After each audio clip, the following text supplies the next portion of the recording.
বিশ্বকাপের ইতিহাসে এমন কিছু গল্প আছে যা সময়ের ব্যবধানে বদলায়নি। সেমিফাইনালের লড়াইয়ে আর্জেন্টিনার গল্প ঠিক তেমনই। ১৯৩০ থেকে ২০২২ দীর্ঘ ৯২ বছরের ইতিহাসে বিশ্বকাপের সেমিফাইনালে যতবার নেমেছে আর্জেন্টিনা ততবারই পৌঁছেছে ফাইনালে।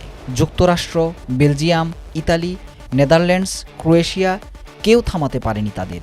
সেমিফাইনাল যেন আর্জেন্টিনার জন্য এক সৌভাগ্যের মঞ্চ।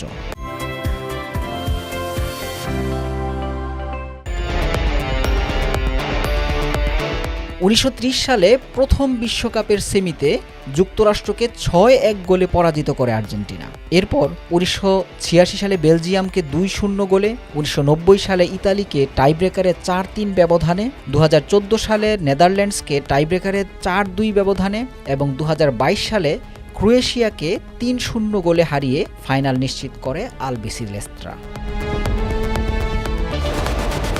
আর্জেন্টিনার সামনে এবার ইংল্যান্ড।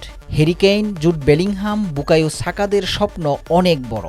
৬০ বছরের অপেক্ষা শেষ করে আবার বিশ্বকাপ ট্রফি ঘরে নিতে চায় ইংলিশরা।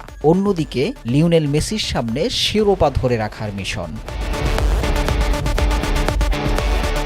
ইতিহাস বলছে সেমিফাইনাল আর্জেন্টিনার সবচেয়ে প্রিয় মঞ্চ। এই লড়াইয়ে আর্জেন্টিনা কখনো হারেনি। কিন্তু ফুটবল শুধু ইতিহাস বা পরিসংখ্যানের খেলা নয়। ৯০ মিনিটের মাঠের লড়াই বদলে দিতে পারে সবকিছুই। কি অপেক্ষা করছে এবার? ইতিহাসের ধারাবাহিকতা বজায় থাকবে নাকি ইংল্যান্ড লিখবে নতুন এক অধ্যায়?